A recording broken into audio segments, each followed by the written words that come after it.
Hello, everybody. Welcome to the 60-second episode of the Manor Podcast. I'm your co-host, Roger Bodee, joined as always with my best friend and other co-host, Michael Hamilton. Michael, are you excited to never play another game of Flesh and Blood ever again and only go play Sorcery games for the rest of our lives? I'm still what? Yeah, we're officially rebranding as a Sorcery podcast and never touching a Flesh and Blood card again for the rest of our lives. This Flesh and this foil Heaven's Claws that I keep next to me because I think it's pretty. It's gone. It's garbage. It's not even good anymore. I mean, it was never a good card. It was Tales of Aria Sorcery now, playable. Baby. Only Sorcery cards on this podcast. No, I still like Flesh and Blood. I think that talking about Flesh and Blood and feeling like we had to come up with something to talk about for the podcast for so long, kind of, I guess it's just not how I usually engage with games. And it's been a lot harder than I expected it to be because, I guess frequently when I was playing Magic, when I've been playing any game, I usually play for a few months, take some time off, play for a few months, take some time off. And then just like as my interest naturally like weaves in and out of the game. And with Flesh and Blood after Worlds, I was kind of taking some time off, but we were still like doing the podcast, you know, but so it was like half taking time off, half not. So I don't know. I still like Flesh and Blood though. I just think I haven't really had a break from it since we started doing the podcast over a year ago. And that's a long time to do something every week. Yeah, absolutely. My feeling is less about straight burnout of Flesh and Blood and just more. So before Dusk Till Dawn came out, I felt like I didn't have a true like deck home or like the cards that were really speaking to me. I was kind of frustrated with the meta. I'm not the biggest fan of Lexi and her play patterns. And I just thought clearly the best deck, but Oldhim was at least competitive enough to play in the meta and was somewhat interesting to me as like an elemental hero. I thought there were still interesting deck building decisions you could make with him, and overall he was also just an extremely powerful hero. But obviously he's living legend now, and I thought, okay, Oldhim's leaving, but we got 4 heroes in Dusk Till Dawn. One of them is my favorite, and I also love Prism very much. The new Runeblade might be sweet, but I hate Levia. I was never going to be a Levia gamer. I'm not a brute. I'm not a brute gamer. And so far, not saying that the set is very bad, but I'm not smart enough to figure out how to play any of the heroes in them. So the LSS developers can write lots of articles, you know, giving us hints or tell us that Prism is, you know, super good. But everybody I talk to on the team or not on the team is extremely frustrated and can't figure out this Prism puzzle. And Bolton feels like he went from being a C tier hero to a B tier hero. And I think that was kind of their intention with the set. I think Brian Gottlieb on an interview recently said they just wanted to touch him up a bit and they didn't want the format to be all about Lumina Ascensions for the next, you know, foreseeable future, which is a fair take. But, you know, when you're designing a whole supplemental set, and especially, you know, when it's one of my personal, obviously I'm biased heroes that I like the most, and he doesn't really still have a place in the meta overall, it feels like I just can't get super motivated to kind of like dig into the game like I might have been otherwise had I been more accepting of the supplemental set. And honestly, after this, I wouldn't be upset if LSS just never did a supplemental set again. Like, just give us something like limited playable to at least solve that puzzle. Me engaged with that for a while, even if I don't care about like the core like heroes or like the card design itself. Just because like when a supplemental set feel like it misses, it just feels like it's incredibly easy to check out from Flesh and Blood for a little while then at that point.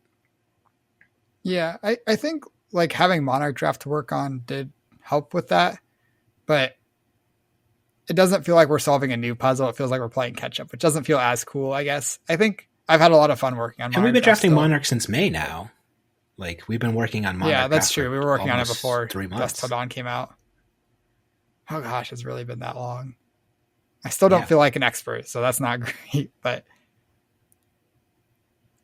yeah, Me neither, buddy. But no memes. We are actually talking about sorcery cards today, where we are talking about our top 10 favorite spells and top 10 sites from sorcery. Oh, I only did 5 when sites. we first- I thought we were doing 5 sites. Oh, 5 sites. My bad. Before you click off, just real quick, we will go back to playing, or we're not done being a Flesh and Blood podcast. We'll keep making more Flesh and Blood content in the future. If you're a patron of ours, don't worry. Manor University won't start breaking down sorcery games. We are still going to be continuing to fulfill our obligations that we're happy to do for our patrons, reviewing gameplay and helping them level up their play. So that's not changing. That will still be uploaded, regularly until, people no longer subscribe to our Patreon. Really, when we first started the podcast, good friend of the show and good friend in real life, Zach Bunn, told us that it's smart that we branded it the Manor Cast, not like the Scar for a Scar cast or the Enlightened Strike or something like that, because Enlightened Strike's a good name for a podcast. I like that one. I'm surprised there's not an Enlightened Strike cast. But when you're that, like if you're Arsenal Pass, right? Like it'd be weird if Arsenal Pass started talking about sorcery all of a sudden, because they're just so strictly focused in the name and content up until this point. I guess we've been focused on Flesh and Blood exclusively, but I guess that we're also showing that like that's not always 100% going to be the case.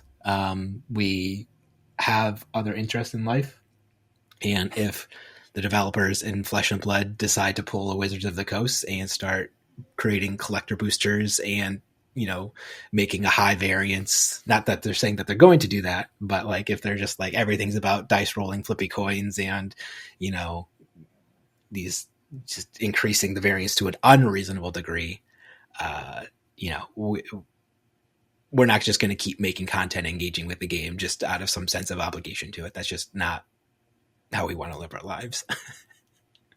Yeah, and I'm not saying it will, but honestly, like just doing one episode on sorcery, talking about sorcery for a while, it feels like very freeing, and like knowing that we can makes me feel more happy about obligations when they feel less, I don't know, less like you have to do X thing.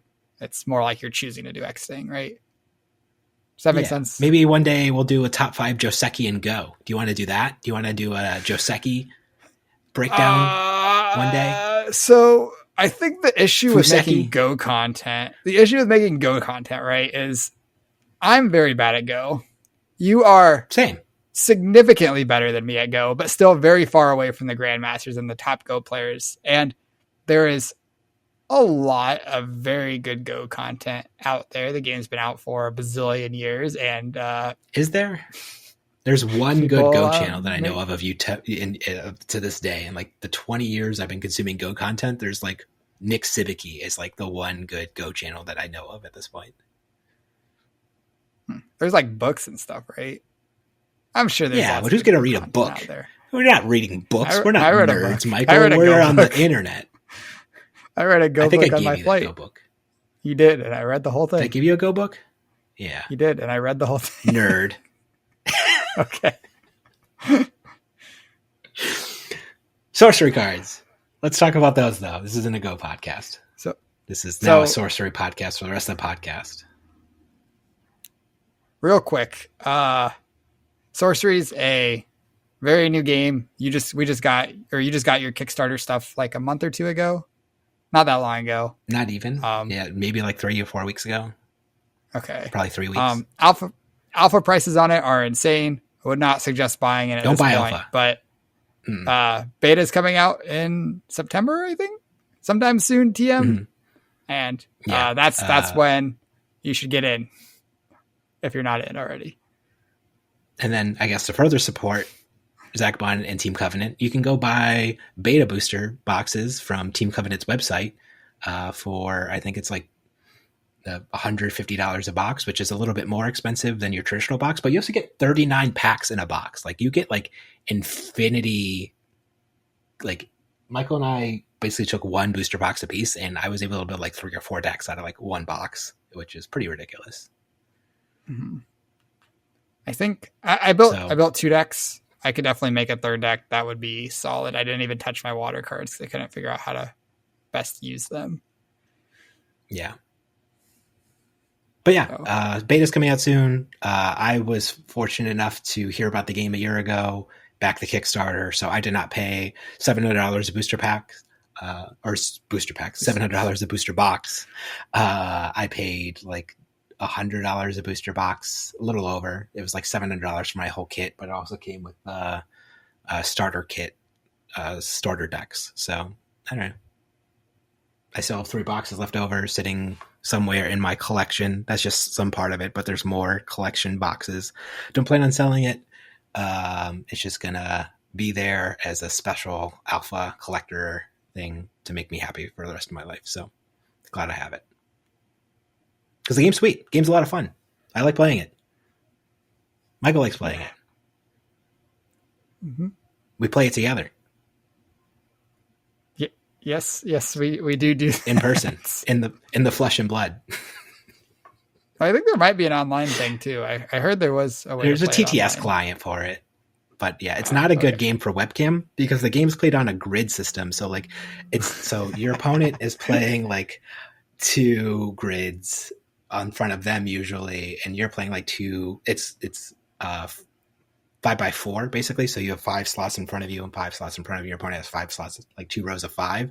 So if you try to like move 1 card up and you're like, okay, I'm on my grid. But then if you try to move 1 card up again, your opponent can't, like, you're in your opponent's webcam. And how do you, you gotta go invade their space. Yeah. They'll have to have a copy of the card to pull out, and then you'll put yours off to the side. Mm-hmm. No, don't move my card like that, Michael. I want to go left. No, other left. My lefts. Okay, so the decks are structured in a way that like you have like your spellbook deck, which is all the spells you cast, and then you have your Atlas deck, which is all the lands you play. So you want to start with the spellbook cards? Magic the Gathering resource system. Yeah. So no land screw, no land flood. You just get to draw what you want when you want, whatever land or spell you want. But yeah, let's talk about the spells. Spells are sweet. All right. So I kind of have them in order. I'm not super confident with my order, except number 1. Number 1 I'm very confident on. Yeah. And sure. This is actually 5 cards that are lumped together. It's 5. Yeah, you're 5. You're right. 5. I was thinking of the magic.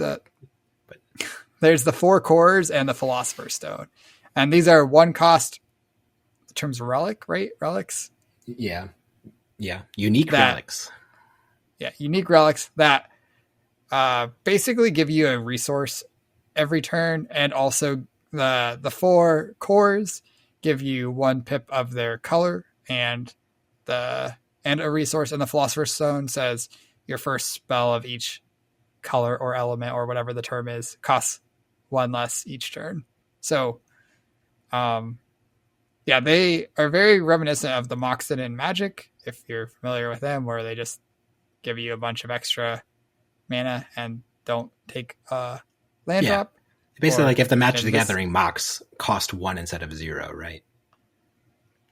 Yeah, though there is one interesting thing about lands that are different from this game than in Magic, where you don't get a free land drop every turn. If you want to make a land drop, you're tapping your... Is it your sorcerer? Avatar. Are they all sorcerers? Your avatar. They're avatars. You're tapping your avatar to place a land, which normally you can tap your avatar to draw an Atlas card, or a spell card. Or a spell card if you're playing the sorcerer. There's a bunch of different avatars that do different things. Or attack or do a bunch of things. Yeah, so your land drop, it basically costs you the land or the Atlas card that is in your hand that you're playing, and also another card because you're not able to use your avatar to draw another card or do something else. So being able to just have this these cores or the Philosopher's Stone that cost 1 resource and essentially are an atlas. Not only are they letting you get ahead on mana quickly, they're also like basically +1. You give up 1 resource the turn you play them for essentially an extra activation out of your avatar. Very powerful. Yeah, we're getting a little in the weeds here, but yeah, they're artifacts that provide you 1 extra little resource. Really good. Having resources and doubling up on resources for cheap. Very good. Mm-hmm. Yeah, that's so. I guess like for another realm of context, so Sorcery is like very reminiscent of like 1993 Magic the Gathering, where like they very specifically try to make it more like a more playable version of that game, like a fixed version of original like 1993 alpha beta Magic the Gathering. So that's why there are these callbacks like the mocks, but they're, instead of being 0, they made the mocks cost 1 instead. And they kind of learned their like some design lessons, but there are still cards that are just clearly like way better than anything else going in the set. But there's still some sweet callbacks to Magic the Gathering as well. And I don't know if this card's on your list, but Lightning Bolt is on my list. Just a good, clean air card. So it's not a fire card in this game. In Magic the Gathering, Lightning Bolt was the mountain of the red colors, but in this game they made Lightning Bolt air because it kind of makes sense. It comes from the sky. Lightning comes from the sky. I don't know if you knew that. It does make sense. There wasn't really an air color in Magic though, right? Plains was kind of airy, right?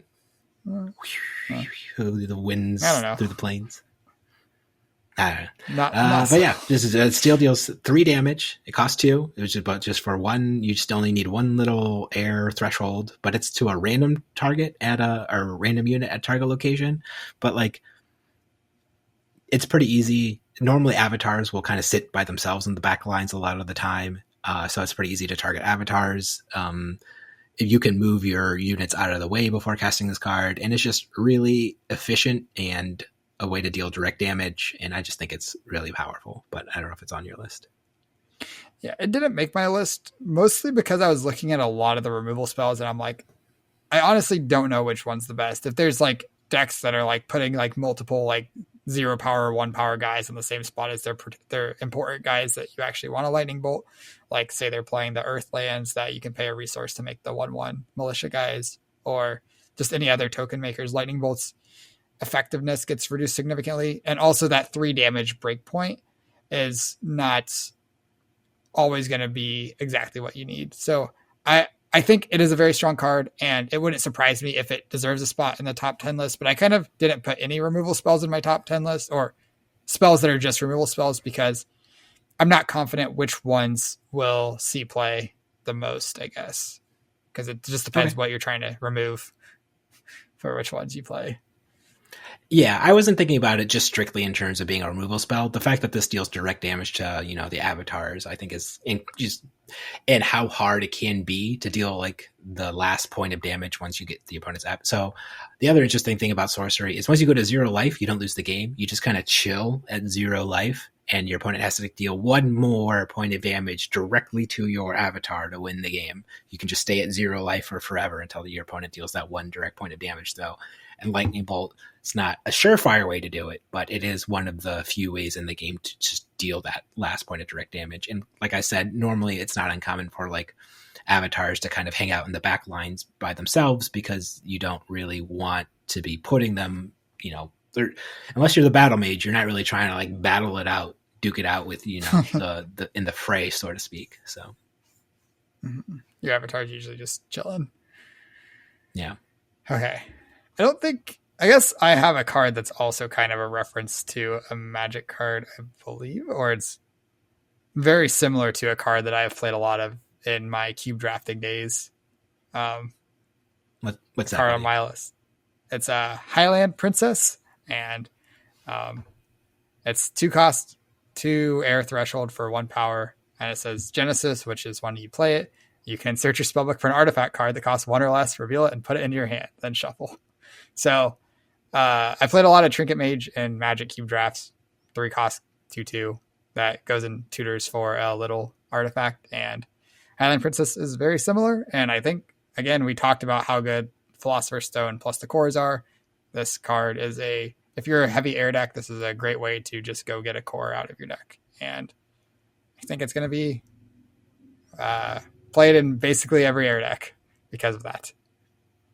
If you have it's unique, so you can only have one of it in your deck. Yeah. So it's not probably the most super consistent effect in the game, obviously. But yeah, obviously, if you do draw it in the first few turns of the game, very powerful.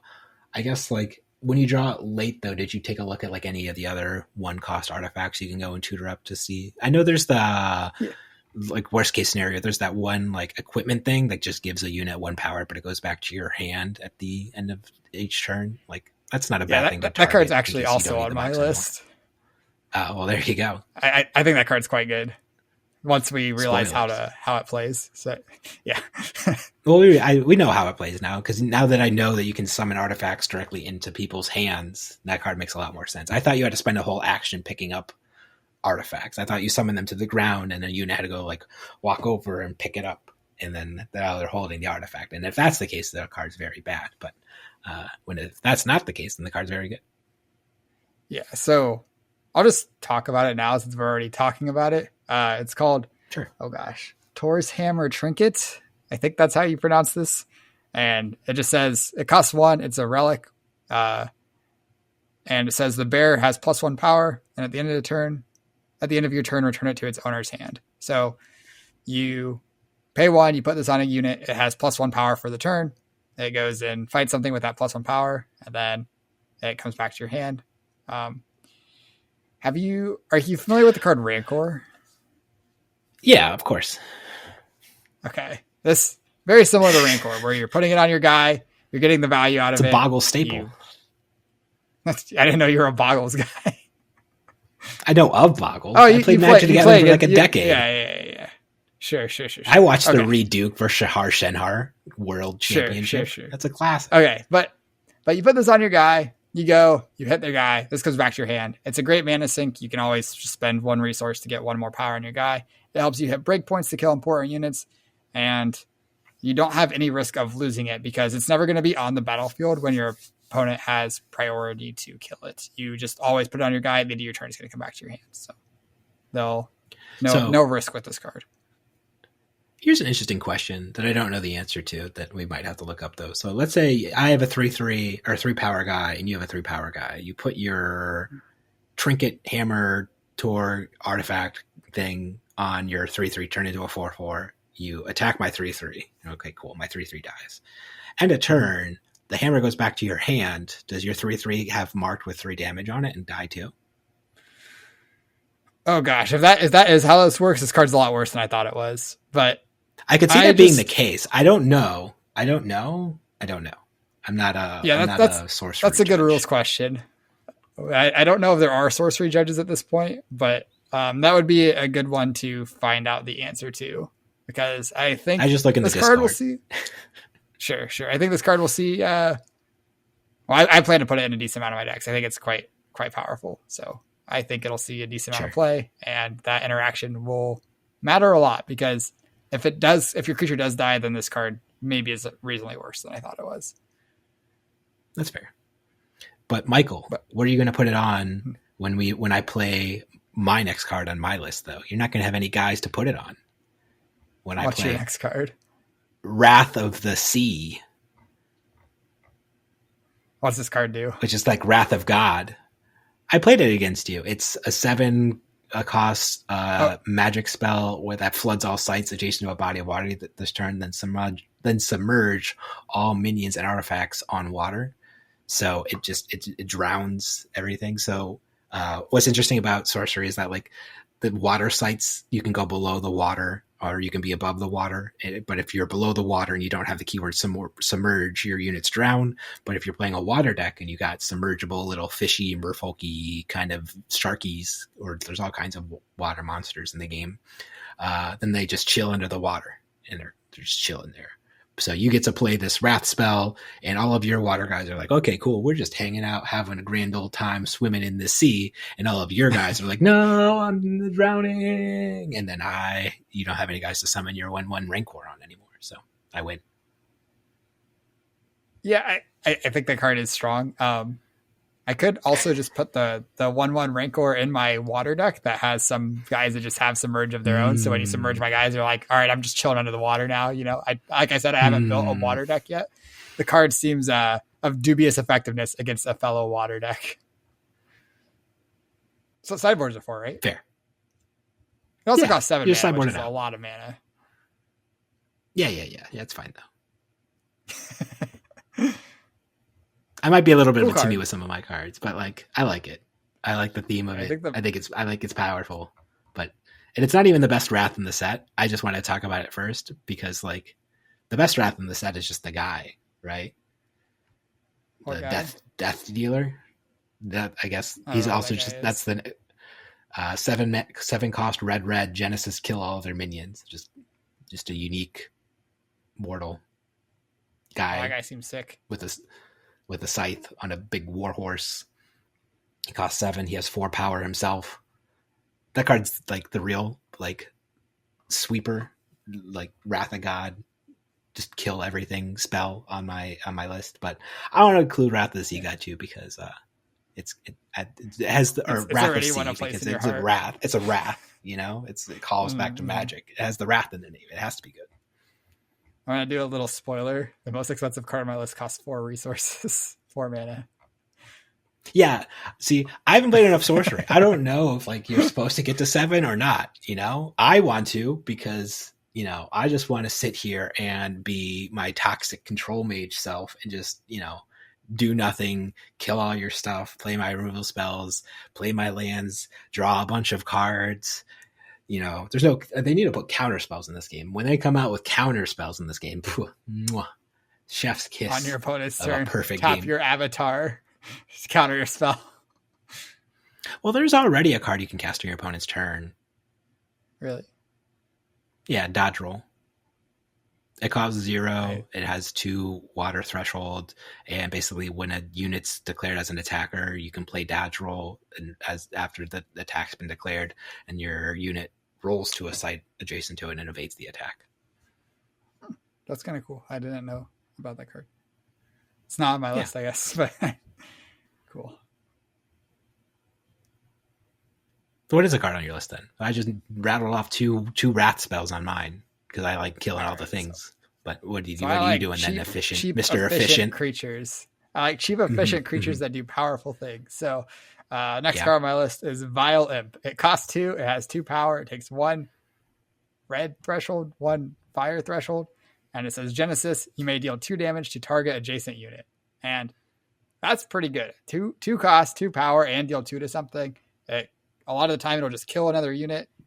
You can combine it with deserts, which are the main fire land that to deal 1 damage plus 2 with this is 3 damage to kill something bigger. And at worst, it's just a 2 for 2, which is like not something you're happy to be playing, but it's not embarrassing. So I think Vile Imp, very strong. All my fire decks are going to have 4 of these guys. They're very good. Sure. I guess I can get to my first efficient card then.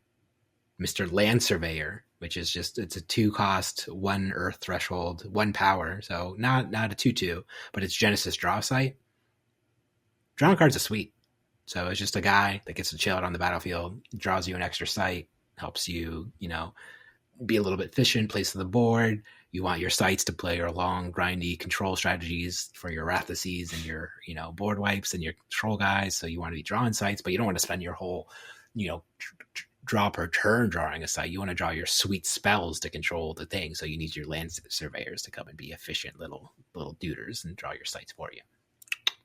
Yeah, and the 1/1 or the 1 power guy can do a lot of useful things. You can save your more important minions from attacks from other things. They can jump in front of it. And then also we talked about Lightning Bolt earlier. Having this guy on another spot with the card you actually want to kill with Lightning Bolt is really annoying because you don't want to just like take your 50-50 and potentially kill a land surveyor instead of the real card you want to kill. Is this card on your list? So I almost put it on the list, and then I put a card that I think is probably a little bit better but very similar. I put Frontier Settlers on my list, which take 2 Earth pips, I think they're less comparable. Mm-hmm. I think the Frontier Settlers, you can't really splash. You have to be pretty heavily committed to Earth. But I think Frontier Settlers is better because So I'll just read what they do. First, they're 2 cost, 2 earth threshold for a 1 power guy. And it says tap, reveal the topmost site of your atlas, play it adjacent to frontier settlers if able, and they move there, they lose his ability. So if you play this frontier settlers and they don't die, then the next turn you can tap them to essentially put the top atlas card, top site card of your atlas deck into play. So this, on top of getting you the extra site card, it's also putting it into play, which is keeping your avatar from having to tap. The downside is Sure. It's double earth and it has to survive a full turn before you're able to do that. But very powerful to essentially just get an extra land in play, site in play. And you also get this 1 power guy attached to it. If it can live that turn, it's a great card. Very powerful. Yeah, it sounds like we're on the same page. I didn't want to put that one on plus land surveyors because I'm like, you don't want to put both. And then like the other one, what's that one card? The chicks that just provide 1 generic resource when they're chilling out on the battlefield. What are those ones? You know what I'm talking about? You know those ones? Yeah. I don't know their name because they're not on my list, but I'm looking it up. It's like dryads, something dryads. Yeah, Avalin dryads. We're going with that one. Yeah, they're 2 cost, single earth. 1 earth. They just provide 1 generic resource as long as they're chilling on the battlefield. There's a bunch of good little 2 cost earth rampy spells, but like, I don't know. I thought land surveyors was just kind of the most flexible while being still a very powerful effect. So, and who knows, maybe the top spell of your site, if you're playing some things like sites with like specific effects, you might not want to put it directly into play. Like, cause there's our sites, once we talk to our sites that have like, you know, Genesis abilities or things like that, or that want to be put in specific locations. And if they are put into, put into play off lands, not land surveyor, whatever the card you just named was, Frontier Settlers. And they don't, and it's not Frontier Settlers, and it's not meeting that like location requirement, then like you could just like kill your own card and waste a whole turn cycle, right? Yeah, you do get to see, you do get to decide what site or what like space to put it on after tapping the Frontier Settlers. It just has to be adjacent to them. So hopefully if you have cards in your deck, you have ways to put it in a spot that's going to be legal and not just sinkhole your own site. Yeah. New terminology. New and old, I guess. New and old. Yeah. Okay. Give me another card, buddy. I'm ready. I'm tired of these Earth 2 or site guys. I got another boring, efficient guy. Oh no. Okay. Something spicy. All right. Here's my spicy card. Spicy. Assorted Animals. It's an X spell. It's double Earth.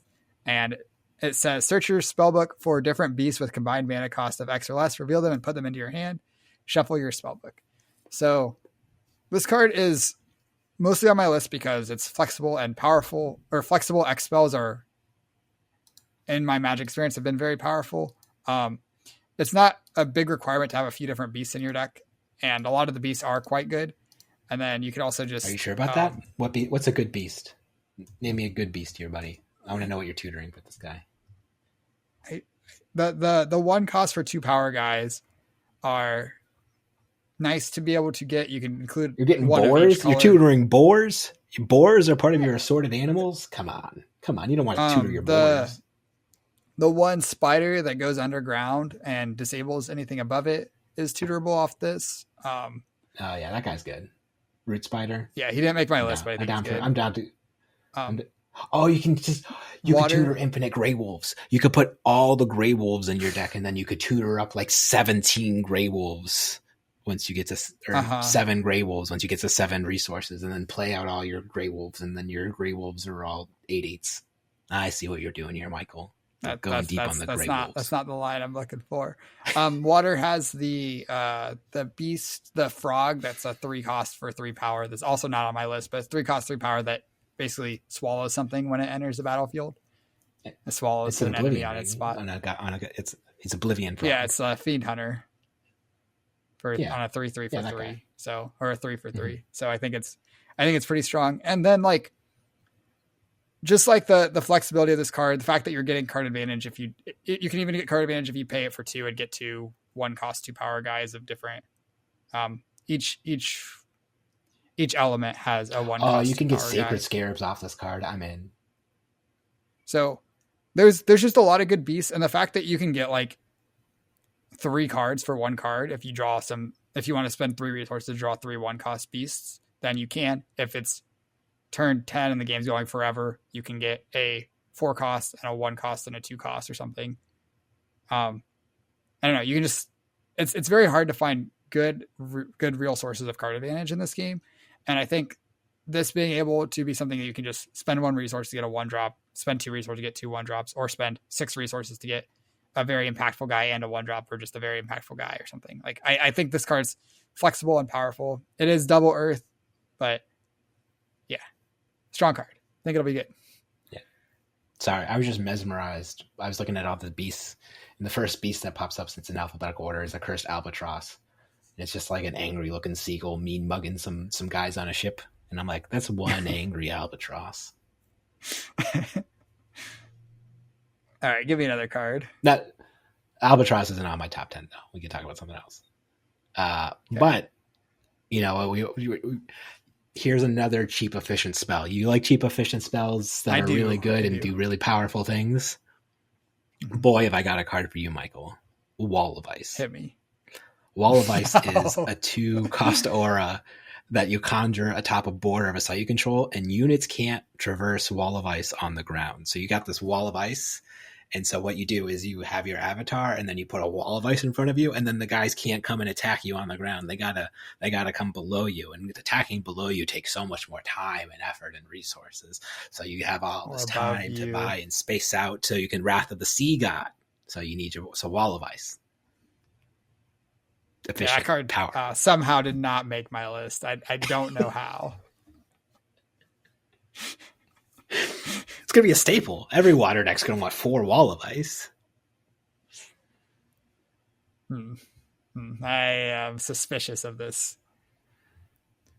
You cast 3 Wall of Ice and you wall yourself in, and then you're safe. Nothing can get you on the ground. Yeah, except the flying guys, the submerged guys, the guys that jump from the back wall to the other side of the field, the guys that can jump over things. Nothing can get you. Nothing can get you. No, you're safe. Fireballs.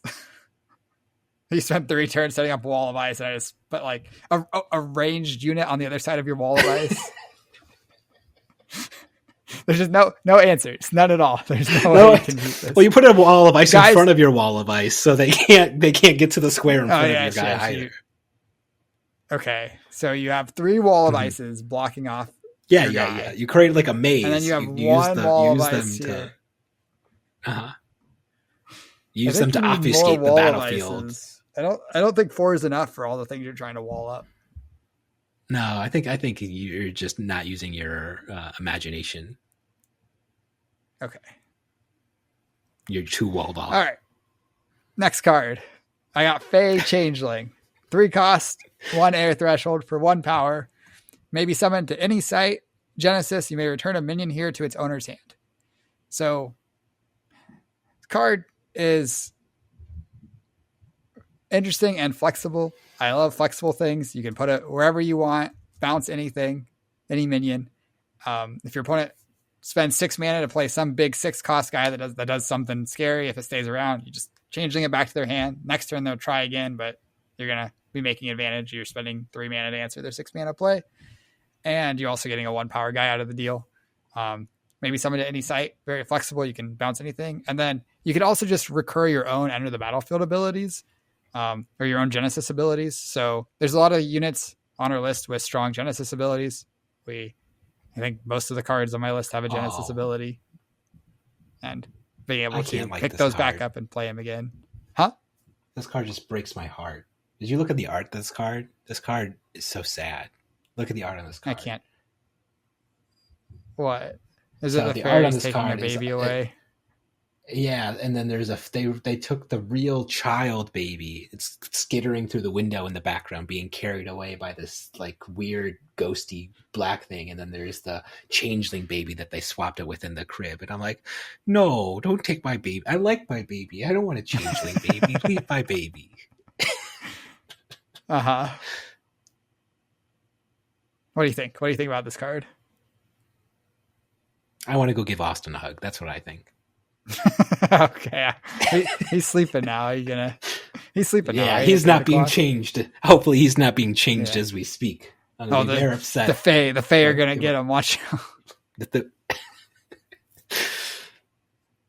I think this they card usually swap him before interesting. his age. Sorry. Maybe. Makes sense. You're the Fae Changeling expert here. I'm the Apprentice Wizard expert, which is, instead of water, it's 3 cost, 1 power air guy. He's a spellcaster, which, spellcasters are interesting because usually only your avatar itself can cast spells, but there are spells in the game that are like within 2 steps of this unit or within a specific range, or they care about like proximity on like the battlefield. And as we were talking to earlier, you don't want your avatar going and mucking around on the battlefield to cast these spells. So you'll want to summon spellcasters sometimes if you have like extremely powerful spells. So I think Apprentice Wizard is just like the best spellcaster like unit, just because like he's cheap, costs 3, and then he draws a spell when he just replaces himself. So it's just like efficient, interesting, cool. I like that guy. And when you're playing Earth or Air specifically, you can play that other site. There's lots of like protective air sites that are like when units can't traverse this on the ground, the pit or the lone step or whatever. When there's a unit here, other units can't enter it. So if you just summon him on top of the step, like you don't have to worry about him getting ambushed. Because since he has 1 power, he's kind of vulnerable. But as long as you can protect him, spellcasters can do some pretty powerful things. And I like drawing cards. Checks all my boxes. Yep, he made my list too. I think he's a very good card. Just spellcaster, draw a card. You said it all. Good card. 3 costs, a little expensive, but does the things that you need to do. Can I net rattle off another card that I'm positive made your list? I only got 2 cards left, so go for it. Yeah, one of them's Clamor of Harpies. I knew that much. It is. The card's sick. You talk about Clamor of Harpies, though. Okay. So Clamor of Harpies is 4 cost, single fire threshold for a 3 power airborne unit. With Genesis, teleport target weaker minion to this location. Clamor of Harpies may strike it. So the main thing this does is it kills anything that they have in play that has 2 or 1 power, or 0, I guess, if you want to kill a 0 power for some reason. But you put this down, it kills something, and then you have a 3 power airborne unit, which is a pretty nice unit. Like 3 power airborne means they can move diagonally, can't be attacked by ground units if they're not ranged. Just, very good, very efficient. 4 cost is one of the higher cost cards on my list, but yeah, it's just very, very efficient. Being able to kill anything. It also doesn't have not kill anything, kill weak things in any location. So it doesn't have to be, weaker things. It doesn't have to be like an Apprentice Wizard. Pull them in. Yeah, you just play this, kill their Apprentice Wizard. Play this, kill their Frontier Settlers. That's big. Ooh. There's and then even just like killing some random 2 power thing that's like not really doing anything, just like spending 4 resources, 4 mana. Is it mana? It's mana, right? I think it's mana in this game. I don't know. 4 resources, sure. 4 things to play your Clamor of Harpies and have a 3 power airborne thing, and also take a 2 power guy up theirs off the board. Great unit. I think Fire has some very strong units that also function as removal spells as well. So and I also knew this card would make your list because there's some boobies on it. You see some harpy boobies on it. This is an adult themed game, so sometimes there's boobies, and you can see there's 2 harpies chilling in there, and some guy, I thought the guy was naked because, they're harpies. They're trying to seduce men and lure them to their deaths, provocatively. I think that's sirens, not harpies. Yeah, I think he's wearing no, harpies do that too. Siren, or do harpies? I know sirens do that, but I thought harpies also, that's why my Valentine played harpies and Harpy's Feather Duster. Then because she was the seductive woman. Okay. I am not familiar with harpies doing that, but if you say so, I'm sure you're more knowledgeable on harpies than me.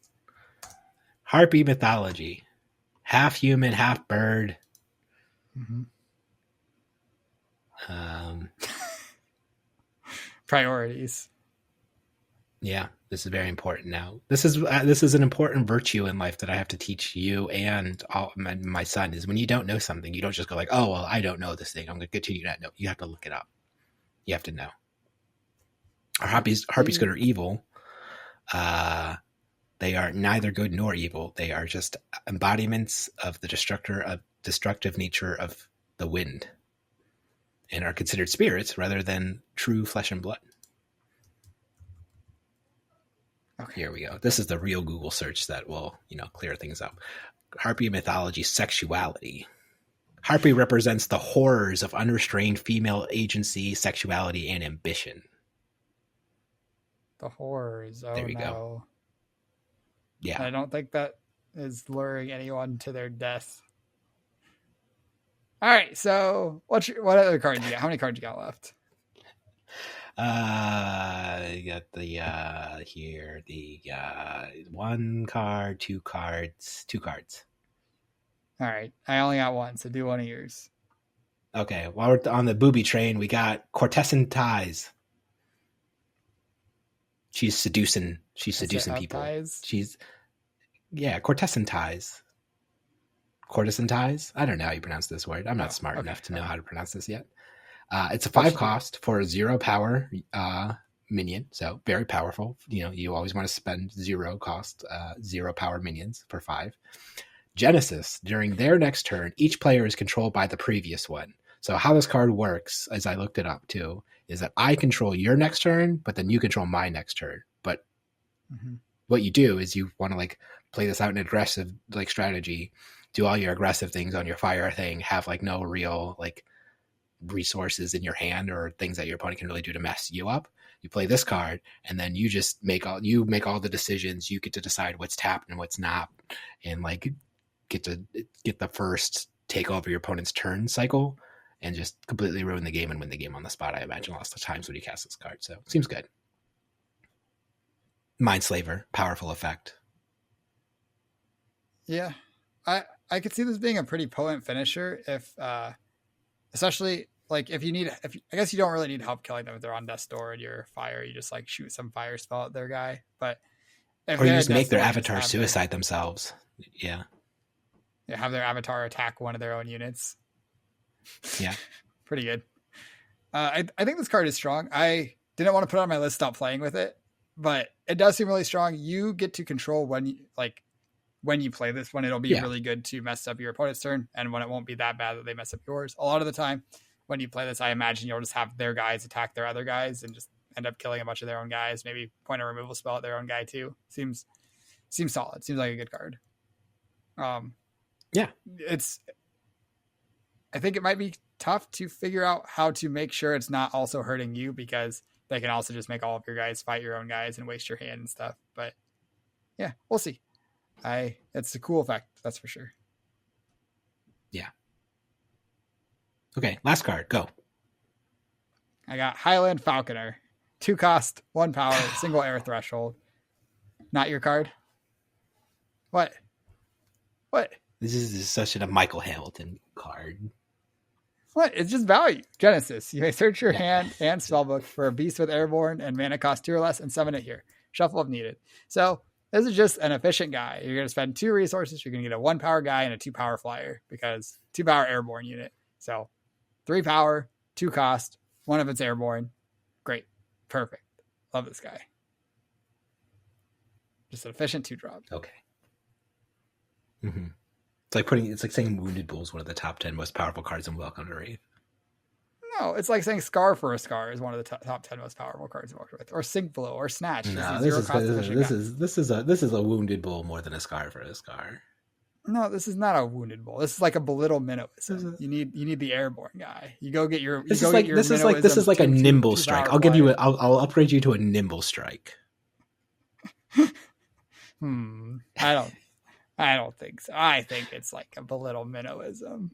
Just boom. Yeah. Value, efficiency. My last card is Hounds of Onduros. It's just a 5 cost, 2 air threshold, 4 power guy. It's got all the keywords. It's got all of them. It's got airborne, burrowing, submerge, void walk, nearby enemies permanently use stealth. It's just like you can't drown it, you can't bury it, you can't You can't do any of like the efficient removal spells on it really. It's a beast, so I don't think there's like, you can't exorcism it or use like the like targeted or like the mortality it like for the sideboard cards and those effects. You can't target it with non-airborne units because it's airborne. It's just super versatile, reasonably powerful. It seems like a great like finisher in a lot of like mid-range or like aggressive strategies. Card just seems sick. It just seems like one of the best creatures just like on rate in the game, I guess. I don't know. Yeah, I think when you look at your more expensive creatures that are costing like 5 and upwards, they don't have an end of the battlefield ability. They need to be hard to kill, and this guy definitely fits that hard to kill category. Yeah. I don't know. I'm a bit of a Timmy with some of my cards. I'll probably admit that as much. But like, yeah, it's cool. Plus, it's like a ghost guy with assorted animals. Ooh, yeah. If you spend 5 resources on your assorted animals, you can tutor them. Sure. What a good deal. Yeah. You know what? I also think we might have underrated a bunch. Since now they must put a bunch of like artifacts and like there's a bunch of like weird monuments in this game. Like there's like I guess they fixed the cost on like this game's, what's the one that like, it's the magic card that costs 0 and gives you 2 resources, then you flip a coin to take 2 damage or whatever. Mana Vault? Mana Vault's the one that you tap and untap. Yeah. I don't know. But there's like Black Obelisk, which at the beginning of your turn, it gives you 2 generic resources, but you lose 2 life each turn. But so it's just like a ramp card that costs you life. Yeah. I think looking at the game, I couldn't find enough support for like to warrant doing that kind of thing. But I am definitely not a sorcery expert, and I'm still learning. So it wouldn't surprise me if that card ends up good. But right now, I did not see it getting there. I opened one of those in my box and I was trying to figure out how to include it in my deck. My last honorable mention would probably be Land Deed. Just like stealing one of your opponent's sites seems pretty sweet. Wait, what does Land Deed do? Bearer has you control the site, so you normally you probably have like a stealth guy. You summon the Land Deed and your stealth guy. Your stealth guy holds up this piece of paper and says, "Sir, I own this property. It is mine now." And then you get all the resources and stuff like that. Yeah. Seems good. That seems like a powerful combination. Yeah. But I don't know. I don't know how good like summoning artifacts like that is. And then it's like if they kill your guy and then they pick up the Land Deed and then they go to your site, then they say, "Sir, actually this piece of paper says I own this land," and then you have to give them one and be like, I don't know. Property law is difficult, you know? Mm-hmm. Mm-hmm. All right. You want to talk about sites? Sites? Yeah. All right. I'm going to do my boring one first. I think the rest are not boring. You said give you a second. Sure. Oh, yeah, go for it. All right. So I just called them the dual lands. There's 6 sites that give 2 threshold colors, have no downside. They're just lands that produce 2 colors. They have no upside. 2 colors of threshold is the upside. If you're playing a 2 or even a 3, element, not color, element of threshold. If you're playing a 2 or even a 3 element deck, you're going to want these dual sites to fix your threshold requirements and allow you to cast some of the powerful double and triple threshold spells of the different types. And also just like make you consistently have both resources on turn 1 or turn 2 when you need them. So yeah, I think they're going to be good. And also they let you function off a lower site count, or like having less sites in play because they're just giving you their threshold needs. You can have like a dual land and a couple random lands. And then if your, what are they called? If your cores are off color, then you'll still be able to off type. You'll still be able to cast your spells. So I think they're good. I think they're solid. I think most 2 and 3 color decks will play some number of them. Yeah. I didn't include them because they're boring. And I'm not a boring kind of guy. I'm an exciting, flashy kind of guy. And I don't think it gets much more exciting or flashier, especially the art on this card. It's fucking bananas. River of Flame. It's a fire spellcaster on your site. So this site can just shoot fireballs wherever it wants. It can shoot explosiony things. It can shoot whatever fire spell it wants because it's a spellcaster land. Look at those flames. They got angry, mean faces. They're casting spells. Card sick. I think every fire deck with fire spells is going to play this card. It's great. It's unique. You can only play one, but when you were talking about Apprentice Wizard, you said you thought it was the best spellcaster unit, and I'm like, okay, I will allow. Yeah, that's why I think said this is just the best spellcaster in the game. Great card, mm-hmm. Very good. I specifically made that designation because of this card, so I was like, I'm glad we were on the same page. Mm-hmm. All right, you want to go again? What about Vesuvius? My list too. You got Vesuvius on yours? If we're talking about fire lands, we'll just follow it up with Vesuvius. 3 fire threshold, sacrifice Vesuvius. Each unit occupying nearby sites takes 3 damages. Boom, blow it up. So if anything's on Vesuvius, seems good. Yeah. Sorry, go ahead. Site deals land, deals a bunch of damage, kills a bunch of stuff. It's a good utility land. Yeah, you lose your land when you do it, so not ideal that you're losing your land, or your site, but yeah, at the right time, killing a bunch of things. And also just like your opponent kind of has to play around this the whole game. If they're like, well, if I put these 3 things here, you're going to blow it up. Especially if it's like your first land drop or whatever, like right in front of you, or second one, I should, because your first one has to go under you. So your second one right in front of you. It seems like having it like a central location seems interesting. Yeah. If they're wanting to attack you, then trying to get through this thing is going to be a pain. And also just like, you have to not commit. Like you want to never be in a spot where they're going to blow you out with it. And I think that will be tough to do sometimes. So, blow you out. But I see what you're saying. I definitely was trying to make that joke. Yep. All right. My next card. I think this might be on your list as well, but I think this card's very powerful. Great Wall. It says stops units from entering. Great Wall. Enemy ground minions can't move through the site's top border. It's a wall of ice on a land. I don't know, like that's much more efficient than wall of ice. If you're just making your land drop and it's stopping them from entering instead of spending 2 resources and a card, it's less flexible than wall of ice because like you have to put the land down wherever you want the wall of ice to be, the site. But it's a powerful effect, and it says specifically enemy minions, so your guys can just move through the wall you want, which is also going to be like really powerful for retreating, attacking. I also could definitely see putting a range guy behind this, and then they have to try to walk all the way around and get to your range guy, and then like you're just going to shoot him. It's going to be great. It's a very good defensive land.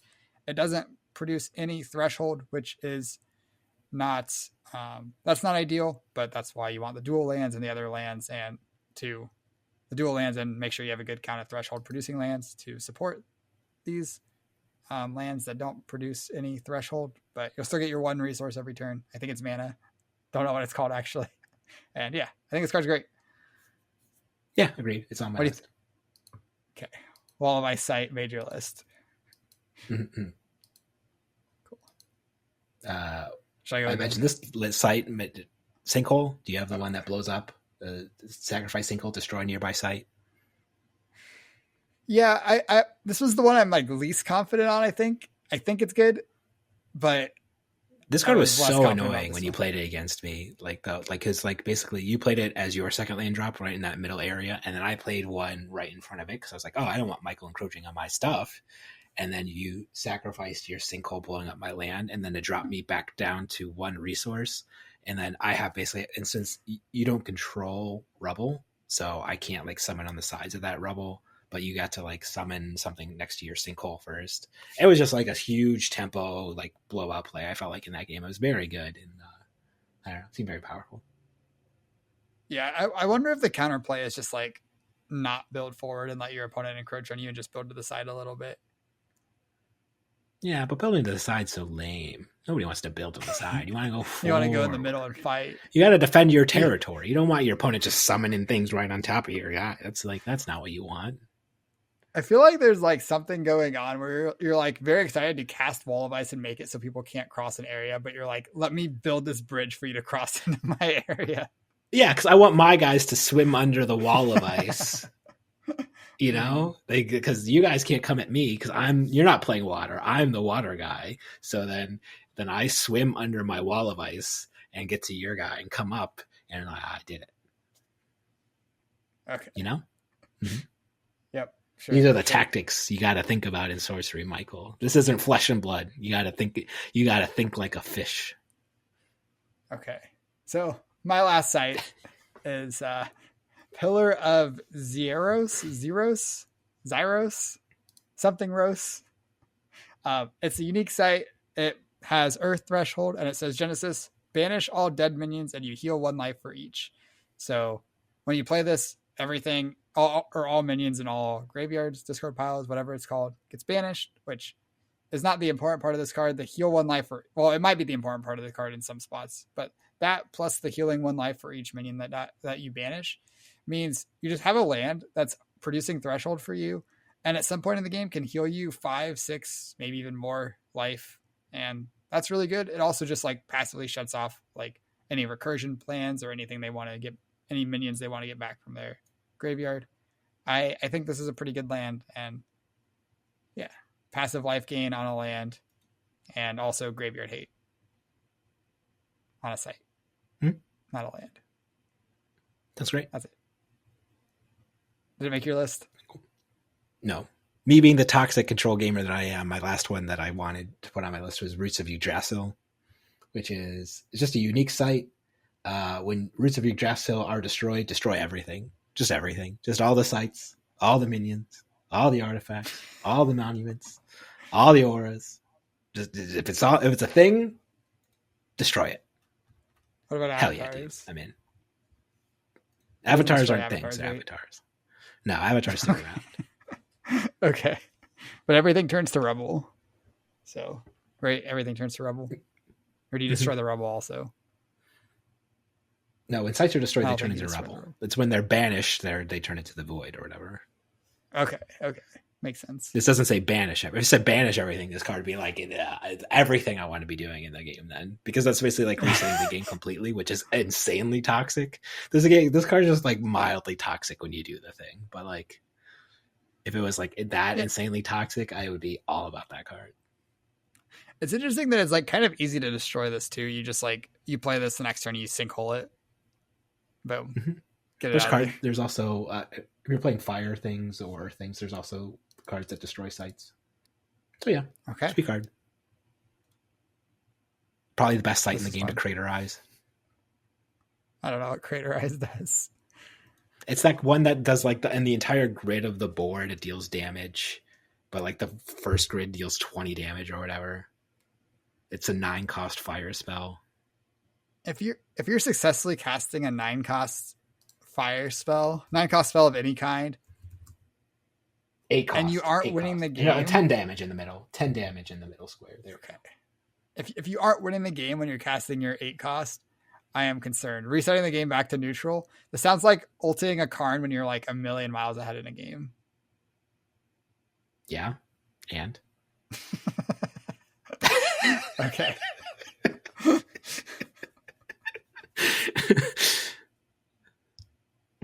Sorcery Suite. When are we playing Sorcery next? When are we doing that thing? I don't know. Maybe Thursday evening. What if I come in right now? What are you doing right after that? I'll turn off the podcast. I'll once again get 0 hours of sleep tonight, and we'll just play Sorcery. No, you should sleep. Great.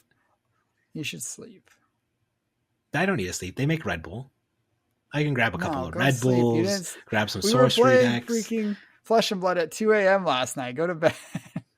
We don't play Flesh and Blood. Shh, don't tell people that that's anymore. Top secret. We can't. Yeah, we don't. But people know that we play Flesh and Blood still. Okay. We're also still on the Wolfpack, right? So is that also top secret? Well, the Wolfpack's now a sorcery testing team. So I've talked to Zach about this because we're converting. What about the other 15 members that did not sign up to play sorcery? Well, they're going to have to find a new pack if they they don't want to play sorcery. Yeah. They should have thought about that before they didn't want to play sorcery. The Wolfpack's not like a flesh and blood related team name, you know. They can easily transition to sorcery at any time. Zach following his own advice. And the Wolfpack's for life, so if we transition to sorcery, everybody has to go, right? Mm-hmm, mm-hmm. That's the rules. Mm-hmm. Sorry, all you Wolfpack guys. I know you had some good upcoming flesh and blood careers, but it's time to shift. Yeah, Bodee might not even be old enough to play sorcery. Can you play cards with boobies on them? Is Bodee Spurlock legally allowed to have Clamor of Harpies in his possession? Well, on that note, thanks everybody for listening. Remember, when you're looking at sorcery, all three people that I'm sure made it through this podcast, I'm sure nobody has listened to this anymore. We've tanked our whole channel. But you know what? I had a good time. I believe if you made it to the end, leave us a comment, because I believe there's at least a couple. Just write banana somewhere in your comment. If you put banana somewhere in your comment, we'll know that you're a true fan and we'll love you forever. Yeah, we really appreciate you if you put bananas in the comments. Yeah, go bananas. That's for sure. Well, with that being said, the next time you are going bananas, always remember, mind your manners. Thanks for watching.